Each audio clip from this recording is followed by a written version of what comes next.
بسم اللہ الرحمن الرحیم بسم اللہ الرحمن الرحیم الحمد للہ وکفا وسلام علی عبادہ الذین اصطفیٰ اما بعد۔ آج شرم الجامی کا سبق نمبر 71 پڑھیں گے۔ اس سبق کو جمیع الباب سے لے کر المرفوعات کے ابتدا تک پڑھیں گے۔ انکسار غیر المنصرف، یہاں سے غیر منصرف پر کسرے کے بارے میں بتائیں گے کہ غیر منصرف پر کسرہ کب آ سکتا ہے۔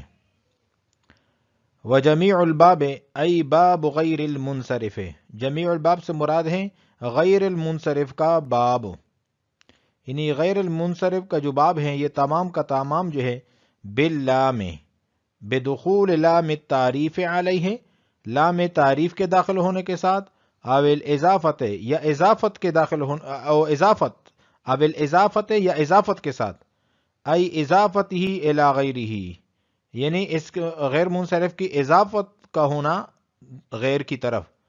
ینجر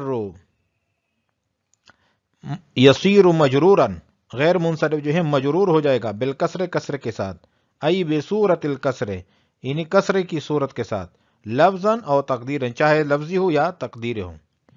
وَإِنَّمَا لَمْ يَكْتَفِي، اور اکتفا نہیں کیا مصنف نے بقولہ ینجر، ینجر کے ساتھ اکتفا نہیں کیا ہے، لأن الانجرار، کیونکہ انجرار جو ہے، جر جو ہے، قد یکون بالفتح، فتح کے ساتھ بھی کبھی ہوتا ہے، ولا بأن یقولا، اور نہ اکتفا کیا اس کے ساتھ ینکسرو، کہ وہ کہتا ہے کہ ینکسر، ینکسرو کے ساتھ بھی اکتفا نہیں کیا، لأن الکسر یطلق علی الحرکات البنائیۃ ایضا، کیونکہ کسر کا اطلاق جو ہے یہ حرکات بنائیہ پر بھی ہوتا ہے اسی طرح۔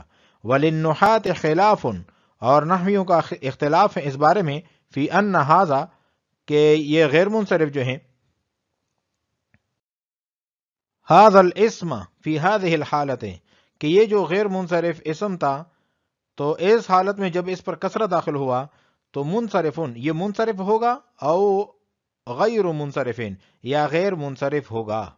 فمنہم من ذہب، تو بعض نحوی حضرات اس طرف گئے ہیں، الی انہ منصرفون مطلقاً، کہ یہ مطلق طور پر منصرف ہیں، لأن عدم انصرافہ، کیونکہ منصرف کا نہ ہونا یعنی غیر منصرف ہونا، انما کان لمشابہتہ الفعل، کیونکہ یہ تو فعل کے ساتھ ان کی مشابہت کی وجہ سے تھی، مشابہت کی وجہ سے تھی۔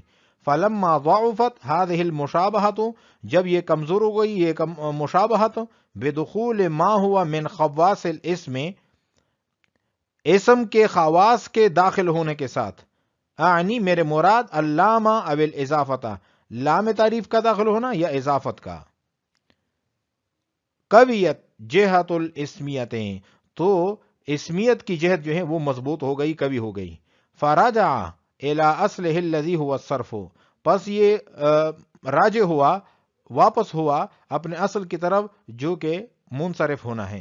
فدخلہ الکسر دون التنوین، پس داخل ہوتا ہے اس پر کسرہ دون التنوین، نہ کہ تنوین، لأنہ لا یجتمع مع اللام والاضافت، کیونکہ تنوین جو ہے لام تعریف کے ساتھ اور اضافت کے ساتھ جمع نہیں ہو سکتا۔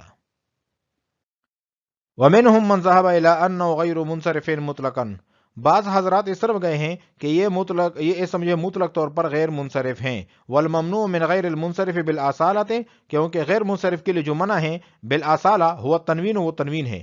وسقوط الکسر انما ہوا بتبعیۃ التنوین، اور کسر کا ساکت ہونا یہ تو تنوین کے تابع ہونے کی وجہ سے ہے۔ وحیث ضعفت مشابہتہ للفعل، اور جس وقت کمزور ہو گئی اس کی مشابہت فعل کے ساتھ، لم تؤثر الا فی سقوط التنوین، تو تنوین کے سقوط میں تو اثر کرے گا، دون تابعہ الذی هو الکسر، نہ کہ اس کے تابع میں اثر کرے گا جو کہ کسرہ ہے۔ فعاد الکسر الی حالہ، پس کسرہ جو ہے یہ لوٹ آئے گا اپنی حالت کی طرف، وسقط التنوین، اور تنوین ساکت ہو جائے گا، لامتناعہ من الصرف، غیر منصرف ہونے کی وجہ سے۔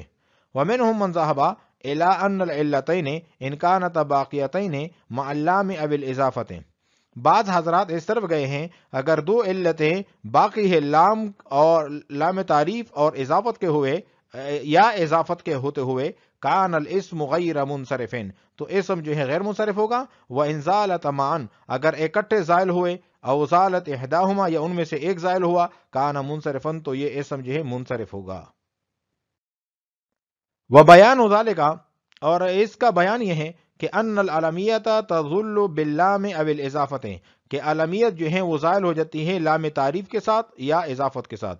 فإن كانت العلمیت شرطا لسبب الآخر زالتا معا، اگر علمیت جو ہے شرط ہیں دوسرے سبب کے لیے، تو وہ دوسرا سبب اور علمیت جو ہے اکٹھے جو ہیں وہ زائل ہو جائیں گے. کما فی ابراہیم، جس طرح کہ ابراہیم میں. وَإِن لَمْ يَكُنْ شَرْطًا، اور اگر شرط نہیں علمیت ہو، کما فی احمد، جس طرح کہ احمد میں. زالت احداہما، تو ان میں سے ایک جو ہے وہ زائل ہو جائے گا. وَإِن لَمْ تَكُنْ هُنَاكَ عَلَمِيَّةٌ، اگرچہ وہاں پر علمیت نہ ہو. کما فی احمر، جس طرح کہ احمر میں. بقیت العلتان علی حالہما، دونوں علتیں باقی ہیں اپنی حالت پر. وہذا القول انسب، اور یہ قول زیادہ مناسب ہے. بما عرف بہ المصنف غیر المنصرف، کہ جو تعریف غیر منصرف کی مصنف نے کی ہیں اس کے زیادہ مناسب ہیں. انکسار غیر المنصرف، یہاں سے غیر منصرف کے مکسور ہونا بیان کریں گے. پہلے تو یہ بتائیں گے کہ غیر منصرف پر کسرہ کب آ سکتا ہے، اور پھر یہ بتائیں گے کہ جب کسرہ آ جائیں تو پھر اس وقت یہ غیر منصرف ہی رہے گا یا منصرف رہے گا، اس بارے میں اختلاف بھی بتائیں گے. وجمیع الباب، یہ الباب میں جو الف لام ہیں، یا تو یہ الف لام عہد خارجی ہیں یا یہ مضاف الیہ کے وزن میں ہیں. وجمیع الباب ای باب غیر المنصرف، غیر المنصرف یہ مضاف الیہ حذف تھا تو باب پر الف لام داخل کر دیا. تو غیر منصرف کا جو مکمل باب ہیں باللام، ای بدخول لام التعریف علیہ، باللام سے مراد جو ہے لام میں تعریف کا داخل ہونا ہے، کہ لام تعریف کے داخل ہونے کی وجہ سے، او الاضافت ای اضافت ہی الی غیرہ، یا اس کے مضاف ہونے کی وجہ سے، اور اضافت سے مراد مضاف ہونا ہے، مضاف الیہ مراد نہیں ہے. یا غیر منصرف کے مضاف ہونا دوسری طرف، دوسرے اسم کی طرف، اس وجہ سے ینجر یصیر مجرورا، مجرور ہو جاتا ہے. غیر منصرف جو ہے مجرور ہو جاتا ہے بالکسر، کسر کے ساتھ، ای بصورت الکسر. یہ 12 سوال مقدر کا جواب ہے.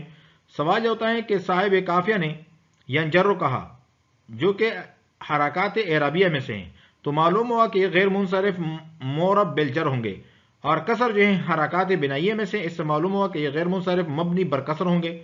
تو اس کا جواب یہ ہے کہ کسرہ سے مراد صورتاً کسرہ ہے، حقیقی کسرہ مراد نہیں جو حرکات بنائیہ میں سے ہیں. پھر اس میں بھی تعمیم ہے کہ چاہے وہ لفظاً ہو یا تقدیراً ہو. تو ضابطے کا خلاصہ یہ ہوا کہ غیر منصرف کا تمام باب جو ہے جس پر الف لام یا اضافت داخل ہو تو وہ مجرور ہو جائے گا، چاہے لفظاً ہو یا تقدیراً ہو.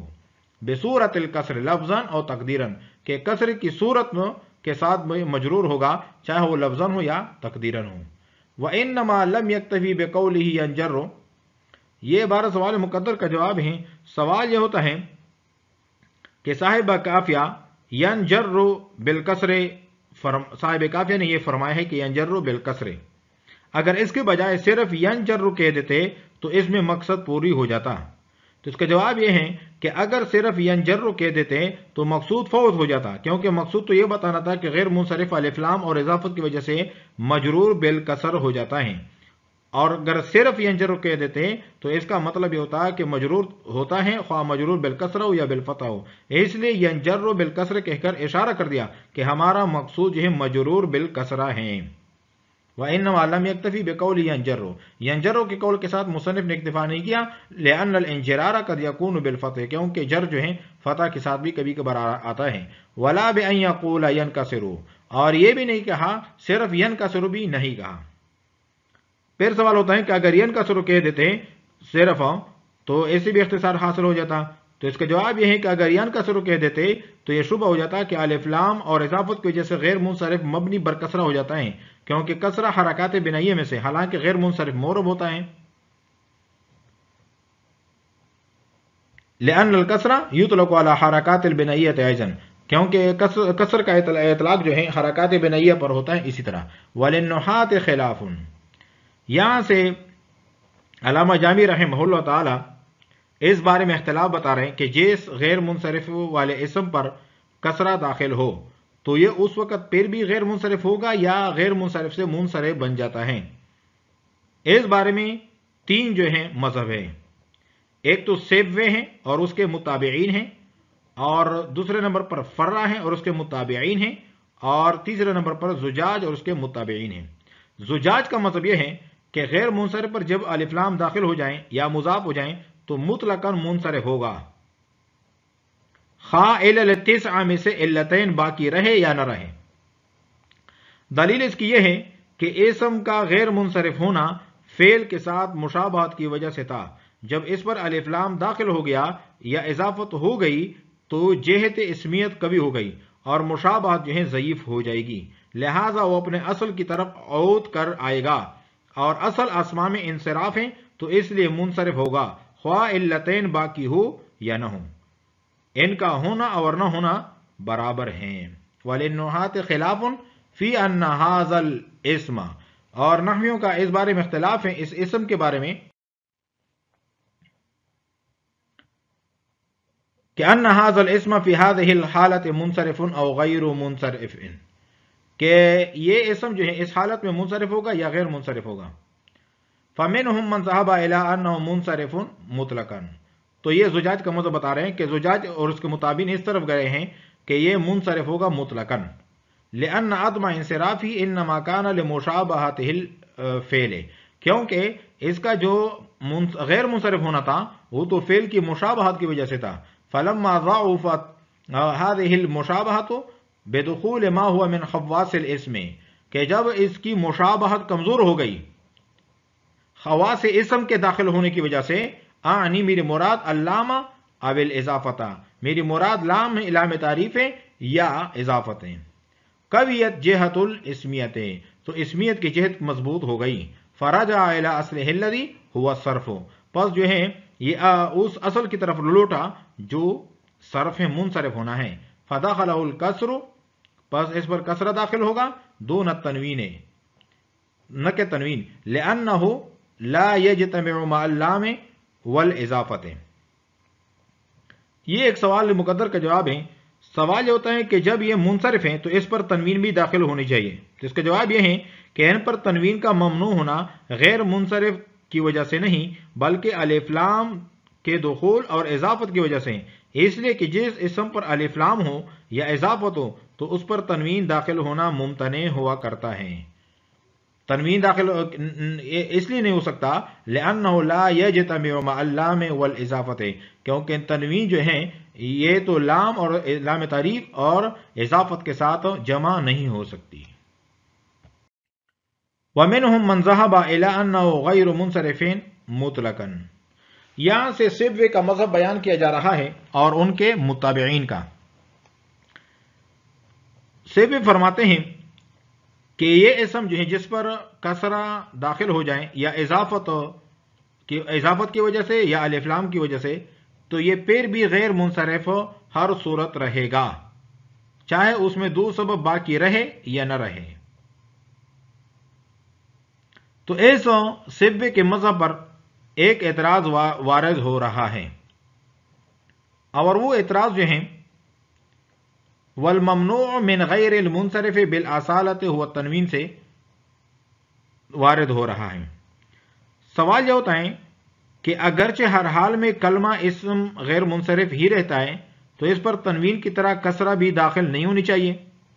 تو اس کا جواب یہ ہے کہ اصل میں غیر منصرف پر تنوین کا دخول ممنوع ہے، کیونکہ تنوین ہی کلمے کے منصرف ہونے کی علامت ہے اور کسرہ تو فقط تنوین کا تابع ہے، اور تابع ہونے کی وجہ سے ساکت ہو گئی تھی، اور جب دخول لام اور اضافت کی وجہ سے اس کی مشابہت فعل کے ساتھ ضعیف ہو گئی، اور مشابہت ضعیفہ فقط سکوت تنوین میں تو اثر کر سکتی ہیں لیکن کسرہ کی ساکت کرنے میں اثر نہیں کر سکتی، لہذا کسرہ آئے گا اور تنوین جو ہے غیر منصرف ہونے کی وجہ سے نہیں آئے گی.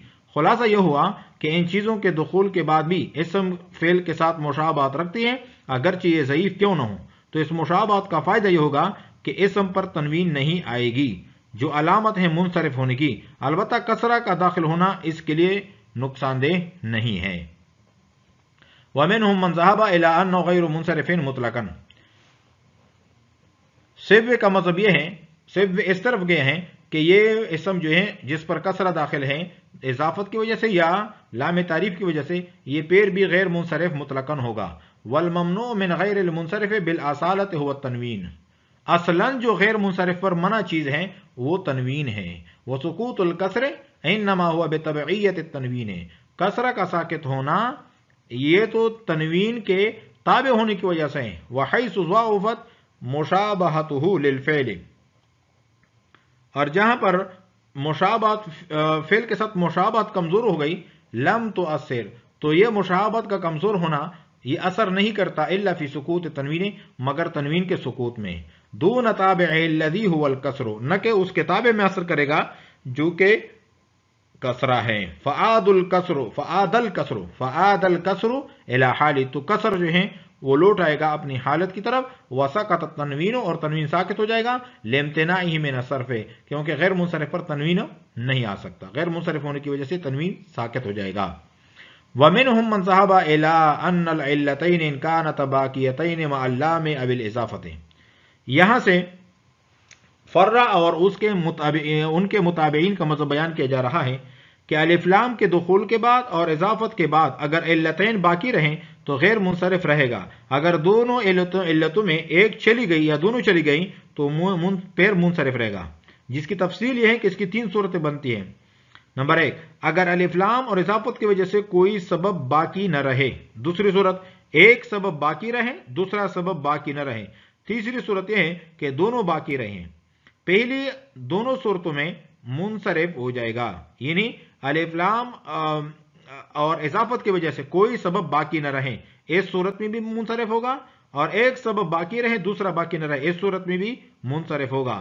لیکن اگر دونوں سبب باقی رہیں تو اس صورت میں غیر منصرف رہے گا۔ پہلی صورت اس وقت پائی جائے گی جب کسی سبب کے ساتھ عالمیت بے اعتبار شرط کے شریک ہو، تو عالمیت اٹھنے سے کوئی سبب باقی نہ رہے گا، کیونکہ قاعدہ ہے اضافات الشرط فات المشروط، جیسے الابراہیم، اور دوسری صورت اس وقت پائی جائے گی جب عالمیت سبب کے طور پر شریک ہو، تو عالمیت کے اٹھنے سے ایک سبب باقی رہے گا، اور تیسری صورت اس وقت پائی جائے گی کہ کسی کلمے میں عالمیت کے علاوہ 2 سبب موجود ہوں۔ ومنهم من ذهب الى ان العلتين، اور امام فرع اس طرف گئے ہیں کہ جب 2 علتین کانتا باقیتین مع اللام او الاضافتین، کہ لام کے ہوتے ہوئے اور اضافت کے ہوتے ہوئے اگر باقی ہیں، کان الاسم غیر منصرفین، تو اسم جو ہے غیر منصرف ہوگا۔ وان زالتا معا، اور اگر دونوں سبب زائل ہو گئے، او زالت احداہما، یا دونوں سبب میں سے کوئی ایک زائل ہو گیا، کان منصرفن، تو یہ اسم جو ہے منصرف بنے گا۔ وبیان ذلك ان العلمیۃ تزول باللام او الاضافۃ، اس کی تقریر یہ ہے کہ عالمیت جو ہیں یہ لام تعریف کی وجہ سے اور اضافت کی وجہ سے زائل ہو جاتی ہیں۔ فإن كانت العلمیۃ شرطا لسبب الآخر زالتا معا، پس اس کے بعد دیکھ لیجئے کہ اگر عالمیت جو ہے شرط ہے سبب آخر کے لیے، تو سبب آخر اور عالمیت دونوں زائل ہو جائیں گے، کما فی ابراہیم، جس طرح کہ ابراہیم میں۔ وإن لم يكن شرطا، اور اگر شرط نہیں ہے صرف سبب ہیں، کما فی احمد، جس طرح کہ احمد میں، زالت احداہما، تو ان میں سے ایک جو ہے وہ اڑ جائے گا اور ایک سبب ہی باقی رہے گا۔ وإن لم تكن هناك عالمیۃ، اگر وہاں پر عالمیت نہیں ہے، کما فی احمر، جس طرح کہ احمر میں عالمیت نہیں ہے، بقیت العلتان علی حالہما، تو 2 علتیں اپنی اصل پر باقی رہے گی، اپنی حالت پر باقی رہے گی۔ وہذا القول انسب،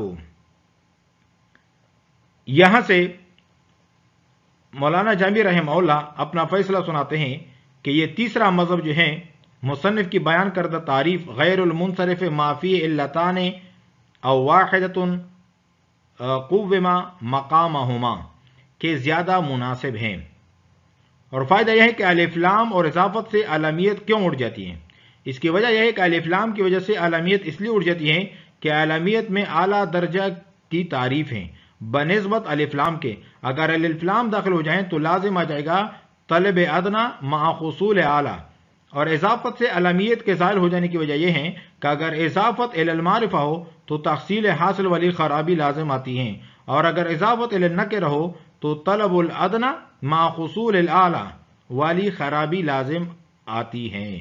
وہذا القول انسب، اور یہ قول جو ہے زیادہ مناسب ہے بما عرف به المصنف غیر المنصرف، جو تعریف غیر منصرف کی مصنف نے کی ہے اس کے زیادہ مناسب ہیں. آج ہم نے پڑھا ہے جمیع الباب سے لے کر المرفوعات کی ابتدا تک.